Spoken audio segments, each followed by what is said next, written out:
Hello everyone and welcome to the foundation design for a building. You can see the problem statement. This all has been generated by the data of tall building design, and the safe bearing capacity of soil is 300 kN per meter square and the allowable settlement is 1 centimeter. Okay. This all you can see the different types of column. Basically the columns are classified into two groups, one of 500 mm by 500 mm and the other of 600 mm by 600 mm. You can see the dead load and live load. These all values have been generated from the tall building design data, which we will be using for designing a footing. You can see here. Now the subgrid modulus, which is given by safe bearing capacity by allowable settlement, comes out to be 3 cross 10 to the power 4 kN per meter cube, and the design strip is equal to 0.25 L1 or L2, whichever is less, which comes out to be 4.5 meter, and we take 4 meter for our convenience.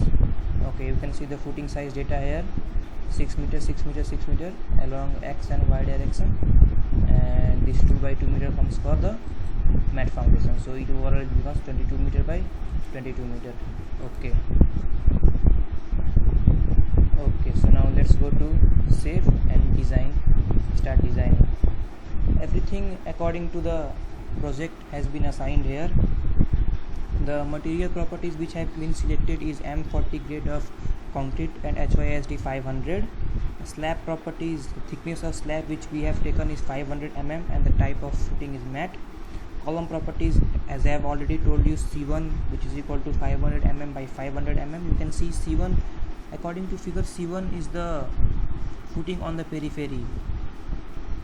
These all are C1 and C2 are these 4 footing which are inside the periphery. Okay. Now the soil subgrid modulus was defined as 3E plus 04, and now we had assigned different properties and loads. We have checked the load patterns, load cases and load combinations. You can check here. Define load patterns. In load patterns we have dead load and live load already assigned. Similarly, define load cases. We have linear static for both, as we are carrying out static analysis. And in load combination, you can see that we have combination 1 which includes of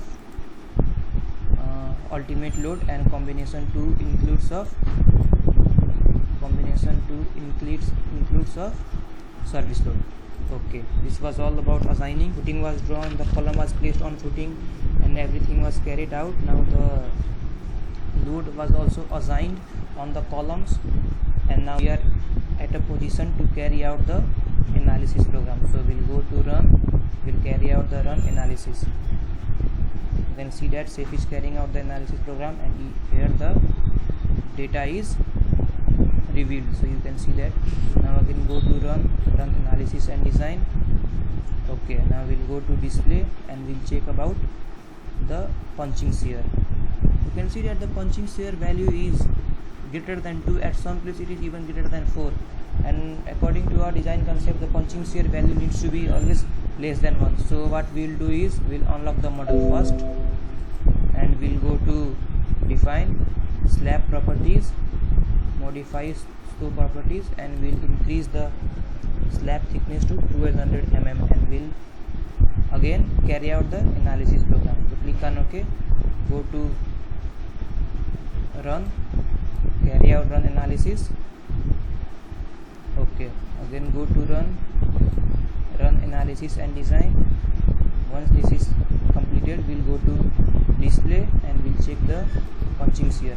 Now you can see that the value of punching shear is less than 1, which means that this data can be used for the design of footing in the construction field.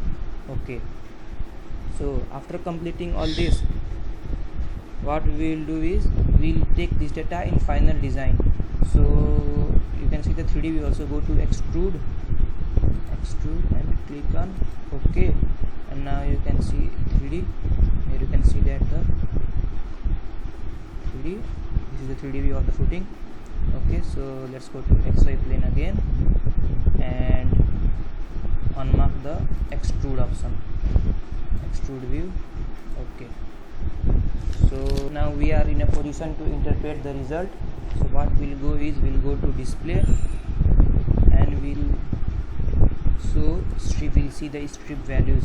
You can also select load combination or load case as dead or live, and you can check the moment in layer A, which is along x-axis, layer B along y-axis. Click on apply, and you can see this, the values of movement. You can also see along layer B, that is along y-axis, so you can see there. Click on close. Now we'll go to display again, and we'll show slab design. Slab design will click on impose minimum reinforcement, and we'll click on apply. So you can see this, it gives the value of reinforcement intensity, layer A along x and layer B along y. So you can see this. Now we'll close this, and we'll go to display again. So slab forces slash stair, we can select the load case or load combination, and we can see if we want to see maximum moment. Click on apply, you can see the maximum moment. You can also see the force value like this. So click on close. Now we'll go to display again. We'll go to show crack widths, and you can now see the crack width value on the top. Click on apply.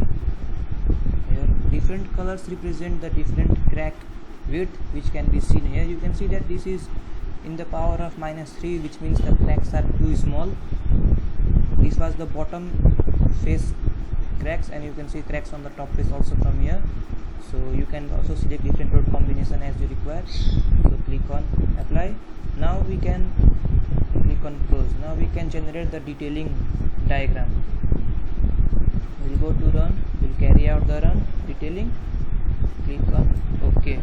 Wait for some time as it will carry out the, and we can see here the section view of reinforcement detailing. Now if we want to see the different detailing result, we can see from this model explorer. Go to draw component. We can also see slab views, and we can also see the drawing sheets. If we want to see the rebar table, click on rebar table and just zoom it, and you will be able to see the rebar table. And similarly you can see the bill of quantities, BOQ. You can also see the rebar schedule. You can click on individual slab view, click on mat 1, and you can see the section along 1 and section along 2. This was the section along 2, and similarly you can also see the section along 1, which is along x-axis, and 2 is along y-axis. You can also see the reinforcement profile layer along x-axis, and also reinforcement layer profile along the y-axis. You can see here, this is along the x-axis and this is along the y-axis. So everything you can see from here, Model Explorer. So this ultimately brings to the end of our project. So thank you.